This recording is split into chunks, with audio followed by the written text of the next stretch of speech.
Good morning, everyone. My name is Margaret Hinkle. It's my privilege to serve as chair of the Post Commission. I want to call our 59th public meeting to order. And let me begin by taking a roll call of the commissioners in attendance. Commissioner Bluestone, I'm here. Good morning. Commissioner Calderon, Here, good morning. Commissioner Crispin, Good morning, I am present. Commissioner Hall, Present. Good morning. Commissioner Kasserosian, Present, good morning. Commissioner Luma, Good morning, present. Commissioner Talley. Happy New Year, present.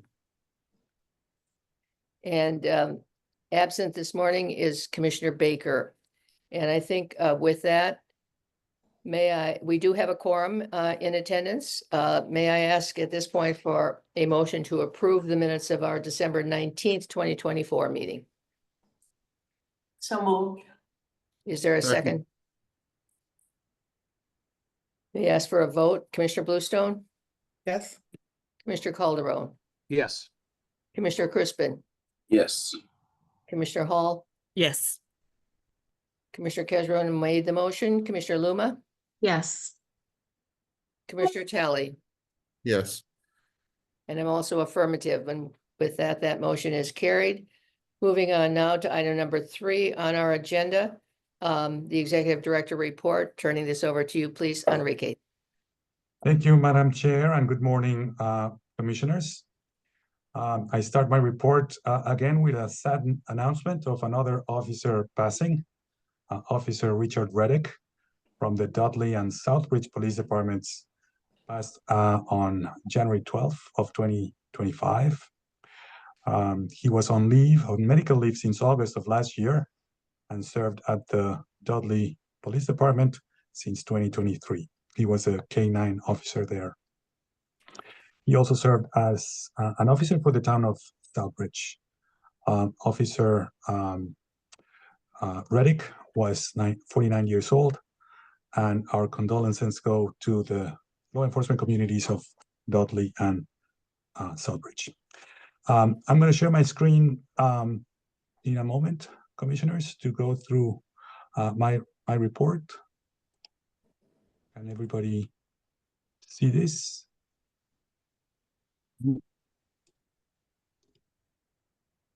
Okay. So I would like to remind the public in attendance that the Commission does not take public comment or answer any questions at their public meetings. During the December meeting, we received requests via the Zoom chat from 2 individuals who wanted to speak and address the Commission. Therefore, I feel the need to make this announcement at this time. I want to stress that we do welcome and appreciate your comments and questions, and the best way to contact us is by going to our website, mapostcommission.gov, where you can also, as is denoted in the bottom of this slide. Individuals can also email us at postc-comments@mass.gov or call our main number, 617-701-8401. In-person meetings are exclusively and only available with a previous appointment. I also note that members of the public can sign up for email notifications about our meetings, our hearings, upcoming hearings and decisions by visiting our website. Click on About Post, Contact Us, and sign up for easy email notifications. I also want to stress that as part of my reports, I will be providing in advance the details of whenever I or any other members of a Post or its staff will appear and will appear in public or make a public presentation. Information about these appearances will also be available in our website and on social media, mostly LinkedIn. So my next presentation is at a meeting in the city of Worcester on January 29 at 6 p.m. on 1 Salem Square. People are encouraged to register for that event. This is a community event and I will be making a presentation regarding post-process, complaints, etc., like I have done in multiple occasions elsewhere. I will also be taking questions from the public. We obviously understand there is a great interest in the city, given the recent report from the U.S. Department of Justice regarding the Worcester Police Department. However, as I have noted already and will also note at the meeting, we will not be able to comment on the allegations embedded in that report, or for that matter, on any other allegations, because we cannot comment on individual cases. This has been our practice from the very beginning. Okay, on to my report. I will provide a certification update relative to in-service training.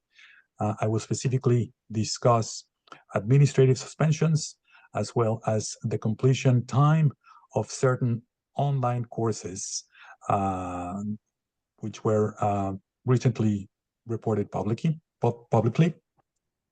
I will then turn it over to Eric Rebello-Pradas, who will give you a finance and administrative update. So I want to provide a brief overview of the requirement of in-service training mandated by the MPTC. Officers are required to complete 40 hours of in-service training every year. The training year, or TY, ends on June 30th of every year. The most recent format for training hours are as follows: 26 hours of classroom-type learning, which can be imparted online or in person, 8 hours of firearms training, and 6 hours to maintain the CPR and first aid certification. For the 26 hours portion, local agencies, police departments, get to decide whether officers attend those courses in person or online. The firearms and CPR training is always done in person. Some agencies run academies on their own and are approved. Those academies are approved by the MPTC. That is the case for the State Police, Boston, MBTA, and a couple of others. However, all agencies are required to report compliance with in-service training to the MPTC by September 30th.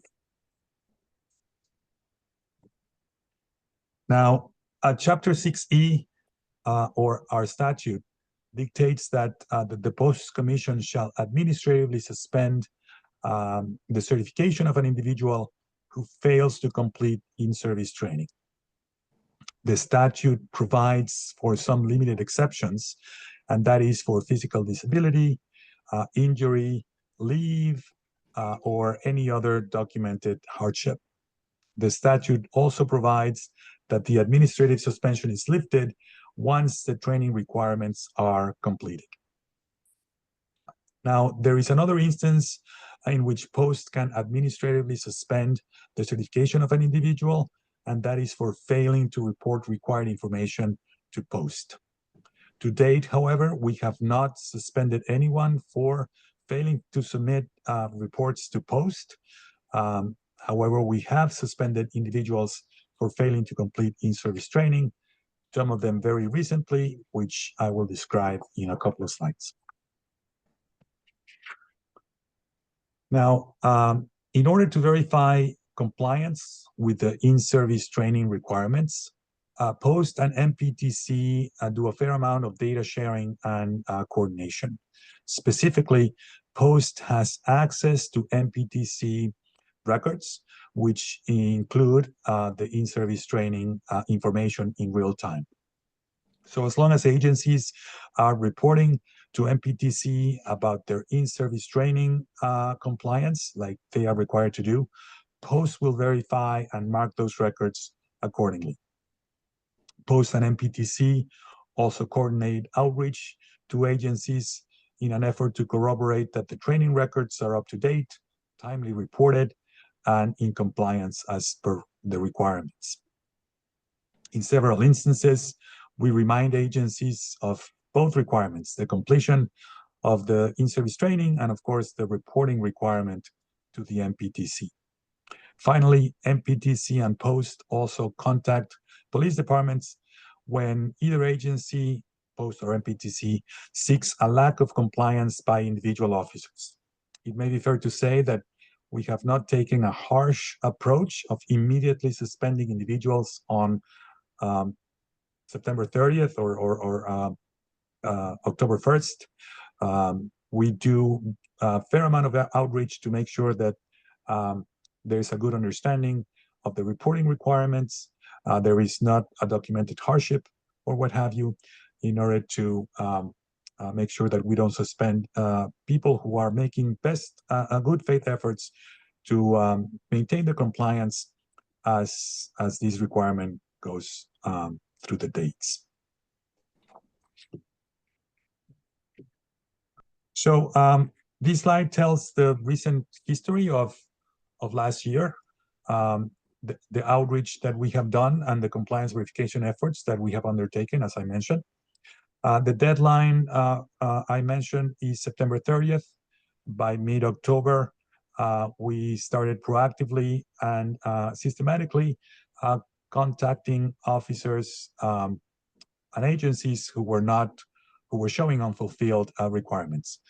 This last mid-October, there were 356 officers in that category. We sent notices and did outreach to agencies and officers for the following 2 months.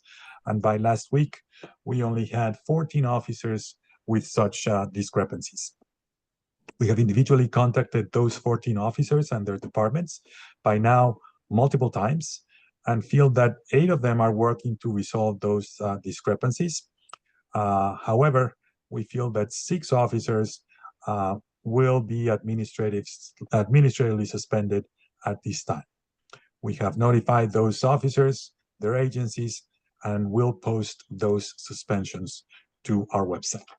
I will note that the process for verifying the state police and the Boston PD is handled separately, given that there's some reporting timing compliance requirements.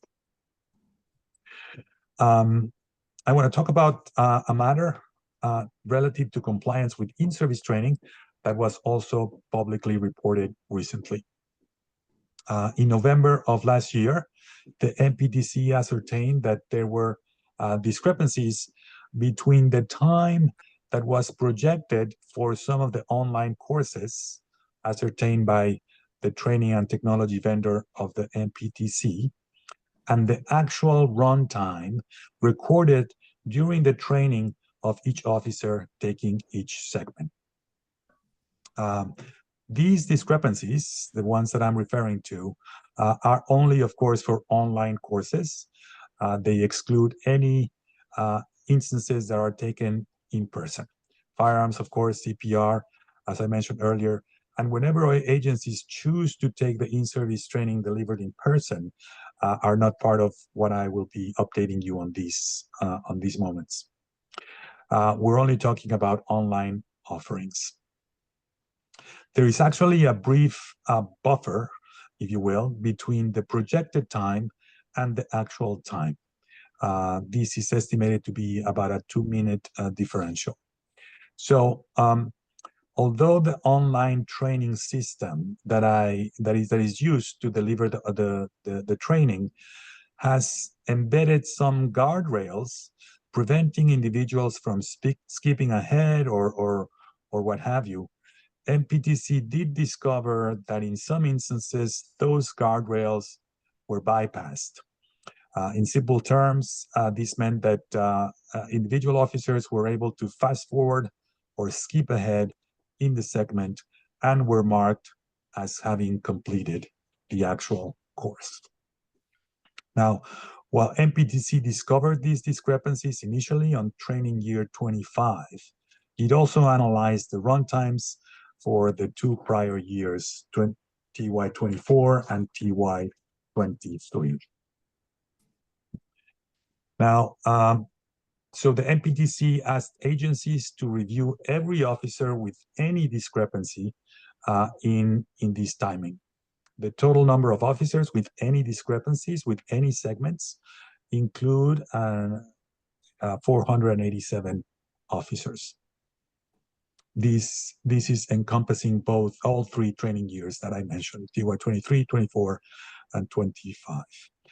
So although it appears that there's a lot of officers that have a discrepancy, further analysis yielded a lower number of officers that may be deemed ultimately lacking compliance. I will note that TY 25, which is the current year that ends June 30th of this year, any officer with any differential in the segment that they have still time to complete has been locked out of the online system and will have to complete those segments in person. MPTC sent the remaining cases for TY 24 and TY 23 to chiefs and asked them to follow up individually with officers to investigate those instances. We know and are learning that in some cases, the differences were very minimal, de minimis really, inadvertent or related to technology issues. I can give you an example that a couple of officers wanted to just get a scan how long the training would take, and were unable to come back first we're able to bypass it as it was not supposed to be, but we're unable to come back to the beginning, and they were marked as having completed it. Many of these cases, the officers are taking the course again. However, there are a few cases, and the MPTC at this time estimates that between 5 and 10% of these cases, where the discrepancy is large enough or is more than in one segment, which may require follow-up and may ultimately result in either discipline or an administrative suspension. Again, this is only an estimate at this time, and I will provide further updates on this topic as we learn more information about it. With that, let me pause there and see if there's any comments or questions from commissioners before I turn it over to Eric Rebello-Pradas for the administrative portion. I see Director Commissioner. Enrique, I have a question, and forgive me if I missed it. So if an officer has not completed the training within the time frame and they're suspended, how much time do they have to get that done? So there's not a time frame in the statute, Commissioner Talley. They remain suspended administratively until they complete the in-service training. Once we take action and administratively suspend the officer, that could be indefinitely, frankly. I suppose the mechanism is that they're not supposed to be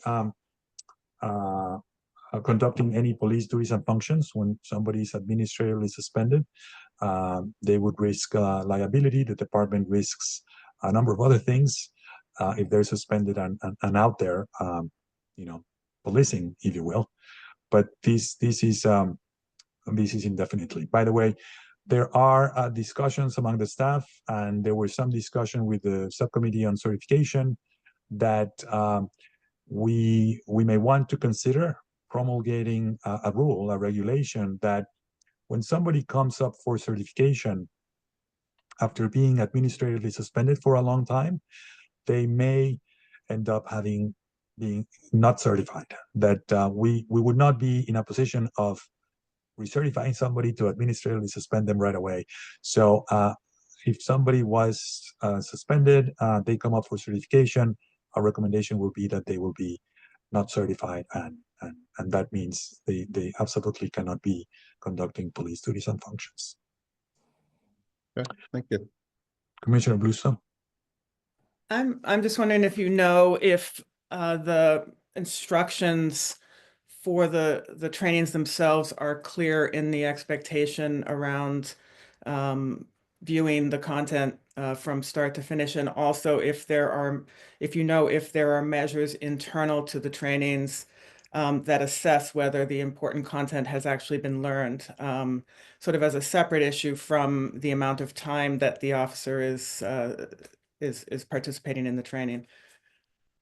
let me start with your second part of the question, because I'm certain about that. There are not tests or exam type questions in a lot of these segments. They're mostly presentation type learning. That is something that the MPTC had been exploring in the past, and as part of these events, is now really incentivized to implement soon and quickly. My educated guess is that there's a good understanding, or there's an understanding that everybody's supposed to be the online training for the whole duration. Again, this was enforced via these measures that I mentioned, which were unfortunately bypassed somehow. So I guess that's going to be something that becomes a lot more clear going forward. So I recognize the concern about the consistency of the training experience for all officers. And I also, at least personally, would be more concerned about whether important content is being missed. And sort of, I think it's worth looking at the trainings themselves to make sure that they're being delivered in a way that is engaging, and where that the goals are clear and the content is being measured in some way. Yeah, I agree, and we can look at what the MPTC has done in recent years, or is considering as part of this process in redoing. I spoke with the executive director there and asking them about this question about exams.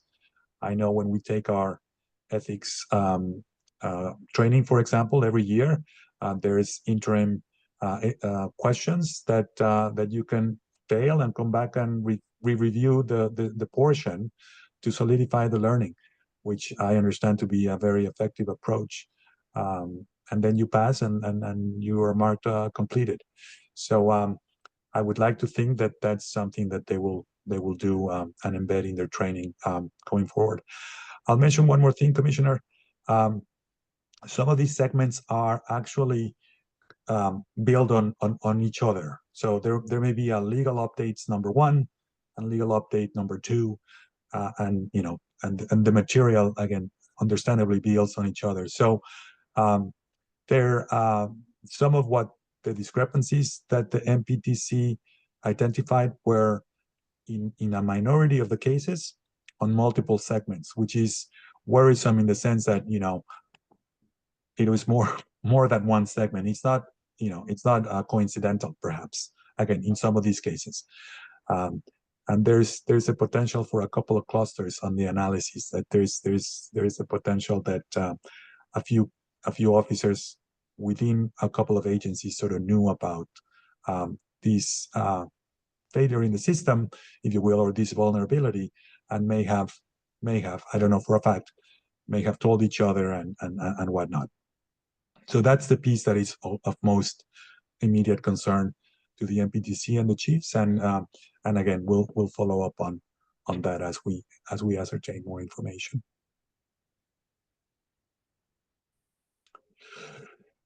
Any other questions or comments from commissioners? Let me share my screen again and turn it over to Eric. Can everybody see this? Yes. Here we go. Thank you very much, Enrique. Good morning, commissioners. December capped off the second quarter of the fiscal year. A memo and the Q2 Treasurer report was included in your package. You can refer to that for more detailed information. Just to summarize a few things from that information, 48% of Post's budget is committed to date. This makes sense considering that we are halfway through the fiscal year. Again, more detail is in the memo, but we do continue to realize significant savings in payroll, which is due to fluctuations in onboarding and worked hours. This again comes as no surprise. There are some savings, though, that we are still seeing, though, in office operations as well as our legal consulting services. Looking to FY26, the governor will be filing her budget next Wednesday. We are still hearing continued reports about fiscal belt tightening. So we do expect that the requested number that we had, 9.5 million, we don't know if we're going to be getting that. We won't know for sure until we actually see the budget, but we wouldn't be surprised if it comes in less than what was requested. And of course, we'll work with that as time moves on. The next step after that is after the governor's budget is filed is we are already putting together our maintenance information for FY26 for the legislature. And we are going to continue to go forward with our request of the 9.5 million for FY26. That will then lead into testimony, which we will be giving again this year.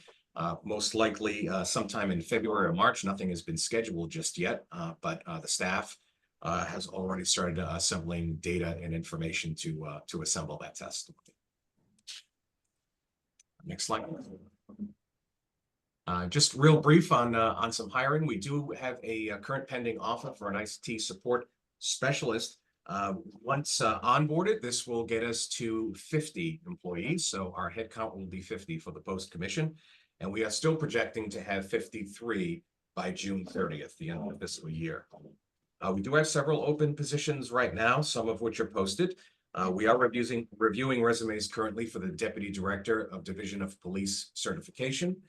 We also have interviews underway for the 4th intake coordinator in the Division of Police Standards.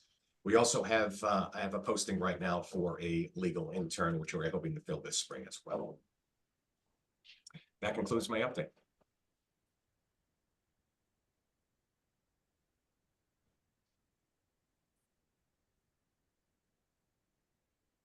Are there any other questions about our report from commissioners, comments, or any other topic?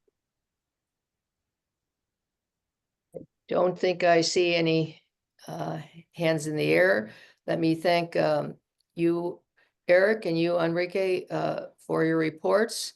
And thank all the members of the staff who have worked with you on the matters that have contributed to your reports today.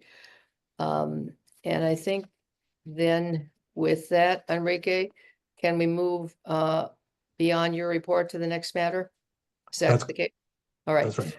And that is item number 4 is matters not anticipated by me as chair at the time of posting.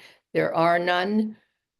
Moving on, then I would entertain a motion to go into executive session in accordance with General Laws, Chapter 30A, Section 21A1, to discuss the discipline or dismissal of, or the complaints or charges brought against a public employee, a public officer, or an individual. Also under the same statute, Section 21A5, to discuss the investigation of charges of criminal misconduct under the same statute, Section 21A7, combined with General Laws, Chapter 6E, Sections 8C2, and to the extent they may be applicable, Chapter 6, Sections 168 and 178, to discuss the initiation of preliminary inquiries and initial staff review related to the same and regarding certain criminal offender record information, and Chapter 38, Section 21A7, combined with Sections 22F and G of the same statute, to discuss and approve the minutes of a prior executive session.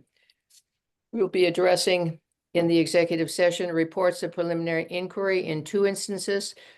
The Division of Standards request to enter into voluntary decertification or suspension agreement with regard to 1 matter, and the Division of Standards request for approval to conduct preliminary inquiries in 6 instances.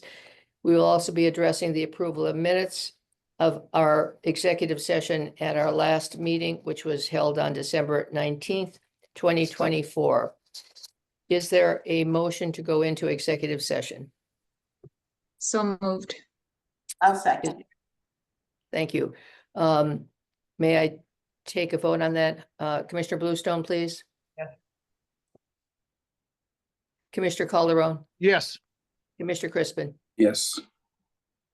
Commissioner Hall. I think Yes. you. Thank you. Yes. Commissioner Luma, Yes. Commissioner Talley, Yes. thank you. And I vote yes too. Sorry to skip. And I vote yes as well. Members of the public, thank you for attending. We will not be reconvening the public session after the public meeting after the executive session. Our executive director has already, I think, informed members of the public how they can communicate with Post in the event that they have any questions on anything that has come up today. So I think with that, is there a motion? Enrique, anything further? No, we're all set. Thank you. Thus, commissioners, will take a 5-minute recess. The Zoom in information for the executive session has been reposted by Jamie, and thank Jamie very much for all of her assistance in that. And we will reconvene. Oh, do we need to wait until 9:30? Okay. No, we're good. No, Okay. All right, so we'll take just a 5-minute recess then, and we'll go in on that new Zoom in information. Again, thanks to members of the staff who have contributed to the information provided to us and to the public today.